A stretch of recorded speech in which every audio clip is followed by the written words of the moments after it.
there has been some people have talked about some of the negative reviews that have been out there on, especially TripAdvisor. Google reviews, it's like 3.9 is what it's rated at. TripAdvisor is like 2.2 out of 5 stars when you talk about Epic Universe. Gosh. But if you look at the reviews, I think Travel Advisor has like 200 something reviews. Google Reviews has like 4,500. And if you look at the other parks, like Disney and Universal parks, they all have like, 75,000 reviews or more. And some of them are, you'll see a commonality here of the complaints are downtime, wait time, not enough stuff to do. It's a very common thing you see. And I think a lot of people just don't understand with a new park. If you know theme parks, you know that this is going to be an issue with a brand new park opening. Like rides are just going to take a while to get, especially as high tech as these rides are. So I think that's what he's alluding to a bit there, talking about they understand those challenges. And they've talked about it too. They've even in the earnings calls, they've openly said like, yeah, we're working through it, getting these rides optimized and things like that.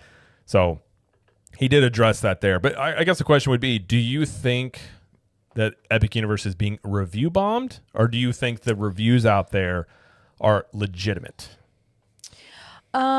I think that, I think the reviews might be legitimate, but I think the people that are leaving them are maybe going in with the wrong expectations of a brand new park. Completely agree. I think that's the issue. If you go to a brand new park that anybody opens, even Disney, it's going to be one of those things where you're just like, okay, I may not get to ride everything. It may be busy, like they're still working out the kinks. If you go in with that mindset, I think you'll have a better time. If you're going to a brand new theme park expecting to do literally everything and not having to experience any downtime at all, you're going to be disappointed. You know what I mean? Yeah. I think that's what it is. I agree. I do not like the whole like review bombing rhetoric, because you'll see this a lot from Hollywood whenever the movie comes out and it gets bad reviews, and then all of a sudden you hear, we're being review bombed. And that insinuates that there is a large group of people all coordinated across the internet that have decided that we're going to purposely drive a whole bunch of negative reviews and try and tank the movie reviews or something like that. Does that happen on some scale? I'm sure people do. I'm sure some of the Epic Universe reviews are not legitimate. I'm sure people just do it for the lulz or trolling, or they don't like Epic Universe, they like Disney, whatever it is. Same thing goes with movies. I'm sure it happens on some scale. I don't think it happens on a large scale. I think Hollywood, especially, Disney, may have kind of started this trend of attacking the fan base when there is a negative reaction to something. And you see this a lot with games too. And it's a way to me of companies not wanting to listen to the negative reviews and just being like, well, those aren't real, so we're not going to listen to them. I think it's foolish to do that. And like I said, sure, on some scale it is there. But there's also positive review bombing too. There are places and people that will leave a positive review off something they haven't seen or experienced because they want it to win. So it goes both ways. Sure. So I just don't like the whole idea of always throwing out, is it being review bombed? I think the reviews, I've read through quite a few of them on the review sites. From what I can tell, I think most of them are pretty legitimate. Some of them are very lengthy about their day and what happened and all things like that. But I agree with what you're saying. The expectations and people not understanding of going into a new park like this, these things are going to happen. But with that said, I do think where Universal has priced this, they are creating that expectation because they're pricing this at a premium. They're pricing this along with Magic Kingdom, which is the #1 theme park destination in the entire world. So when you price this at almost $200 per day to go, you're expecting an almost $200 per day experience. It'd be very similar, and I use this analogy in a video. You buy a Ford Focus for $20,000, and you're like, it's fine. It's a Ford Focus. It's got whatever. It's got warming seats. It gets me where I want to go. It's reliable. It's fine. But then if you bought a Ford Focus for $100,000, you're going to sit there and look at a Mercedes that was $100,000 and be like, well, what the heck? This car sucks. Like, I could have got a Mercedes and look at all what that does and what this does. I hate this car. So it's the expectations of, what you're paying going into it. So I do think Universal is at fault for some of this in terms of where they've priced it. Obviously, a lot of hype around this park. In many ways, it was always going to be unrealistic that it was going to live up to those expectations. As some people were out here saying that Epic Universe was going to be a Disney killer. and all these things. And it's just on some level, expectations meet reality. And I even said it before it opened. It may, there's probably no way in some people's eyes it's going to meet those expectations. Right. But in response, I even said too, Universal perhaps, I said this during the previews too. They should have had the prices lower for the previews, considering the same issue was going on during previews. Mm-hmm. So I do think they've priced Epic too high for the quality of the park in its current state, which is an understandable thing to be at. It's a brand new park working through issues, but instead of having it priced there, you could have it lower and then having like, hey, letting people know when they go, whatever it is, first 6 months, hey, this is in beta mode right now. You see this in video games, by the way, all the time. There's video games that have been out for years that technically are still in beta mode. And when you go to buy it, it'll tell you, hey, this game's in beta mode. There may be some bugs. If you come across something, let us know about it so we can know to fix it. You could do the same rhetoric with a park too. Like, here's a discount. Right. Let us know issues you have because we want to alleviate these. And then you would probably prevent a lot of people going online and being upset. And then you would also have the proper expectations going in of like, okay, these things might happen here, but I understand that before I go. Yeah. So, yeah. Well, and just talking about the the issues and stuff that people are bringing up in the reviews, like you said, it's mostly wait times, down times, and not having enough to do. The downtimes, that will get better. That it is a problem when you first open a ride and first start running the rides. Yeah, you're gonna see some downtimes as they work out the kinks. Wait times, I don't know. Wait times might stay high, especially once the park gets a lot busier and it gets more popular and more people start coming.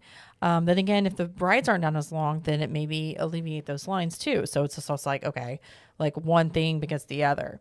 Well, that is a question of like, what is the lowest some of these wait times can get? Because some of these rides they don't have high capacity. But if they're operating better, you can get an idea of that. But yeah, that's a good point. Right. And I'll go back to that in a minute. And also the not having enough to do. I think personally in the long run, like in the next year, that is their biggest issue. Yeah. Because by not having enough to do for the capacity that the park holds, you are basically telling your guests, well, this is what we have. So you might have to wait. You have to wait a long time. You don't want to wait by Express Pass, but this is what we have. I think that I think we could use a couple more rides at least. I think we use some new shows, maybe throw some shows in there. You definitely need some indoor attractions. Characters, like more characters, especially in Celestial Park. Celestial Park is just like you have the carousel, you have the fountain over there. You've got Stardust Racers, yes, but there's a lot of space where there's just like nothing going on. Well, there's supposed to be more there's supposed to be storytellers and other things that before the park opened they just kind of scrapped. Yeah. And they haven't reintroduced it. And I agree. I think even like having some sort of, you could do a food and wine type festival, which they may do eventually. I know the park's still new and they're working through things, but more things that other activities than just rides for people to do would help with the wait times. And going back to capacity for the rides, like, oh, this ride is lower capacity, doesn't hold as many people. You can't filter through as many people per hour or however they measure that. Well, that is your fault, Disney or Universal. Like you made that ride in this park, so you can't using that as a reason that it's just you can't the wait times are going to be high because that'd be like, well, that's on you. Yeah, you know what I'm saying? Like that's not on us as the guest. That's on you. If it doesn't load fast and it doesn't a whole lot of people, you know what I mean? That's just what it is. Well, some of these rides, Minecart Madness just doesn't run a lot of people through it per hour. I know. Monsters Unchained, though, is great in terms of it runs a lot of people through it, and they need more rides like that move a lot of people through it. That's still great. Battle of the Ministry could get there once it's really fully running well. I don't know exactly how many people that holds per hour or moves people through, but yeah, I think ultimately I completely agree, and I think because of that, you should price us lower.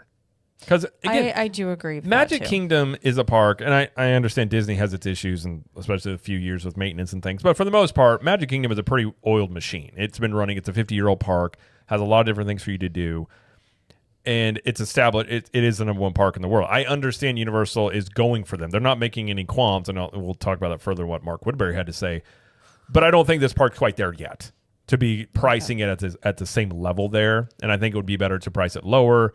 give people proper expectations, and then work on these things and improve these things, which they will do. It's just where the park is currently, I still contend it's just in beta mode. Okay. So if you're going to go, just understand that. And Yeah. people that listen to shows like ours and others, that they probably understand that going in, but I think it's a lot of these people that aren't watching theme park content. They're just going as they heard about the park and like, hey, this sounds great. I love Nintendo. Let's go. And then, because they even mentioned as well that they believe they're reaching a new demographic and not necessarily they're not necessarily going after or getting people that are like, say, Disney people and getting them to come over to Universal. They're going after like people that are not normally theme park people. So these people are not really aware of a new park and its issues. So I do think that that's on Universal in terms of proper expectations set, like all those things. It also depends on the person. Like, what are you going to a theme park for? Right. Like, is your main thing to ride all the rides and that's it? Cool. Do you want to check out some of the nice dining that they have? Great. Are you a show person? Do you want to get some merchandise? Do you just want to be there in the theming? Like, stuff like that. Right. I think there's a lot of people out there, and maybe the ones that were leaving these reviews about the wait times and downtimes and everything are focused on pretty much rides, like 95% of it. Just, I want to do the rides. Well, that's what probably most people go to theme parks for. Right. And I know there's not all of them that do that, but that's a real big factor. Like, if you don't have good rides or enough rides, people are going to talk about it. Right. So, yeah. I just wanted to add that because Well, what's crazy is they are limiting the capacity of the park because of these wait times. So I think right now it's currently like 22,000 guests per day is the cap. Okay.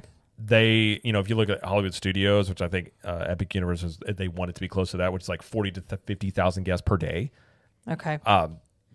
Throw 50,000 people in this park and see what those wait times look like. I mean, you'd be talking 500-minute waits for some stuff. And so if you're talking about annual passes being added here, which something I want to see, I think realistically that is not going to happen this year. It may be well into 2026. Like that's a very interesting thing about when they may add annual passes, because when they do that, there's a whole bunch of other people that are going to come into the park. Mm-hmm. And if you already have these wait time issues, like I'm not going to make any predictions, but I would not be completely shocked if they don't add annual passes until they add some more attractions to the park or other things going on in there. Like I could see that scenario just because I don't know. It really depends on how, once these rides are really running efficiently, like how much of a difference does that make in the wait times? And they may be waiting to find that out. They may not know that yet.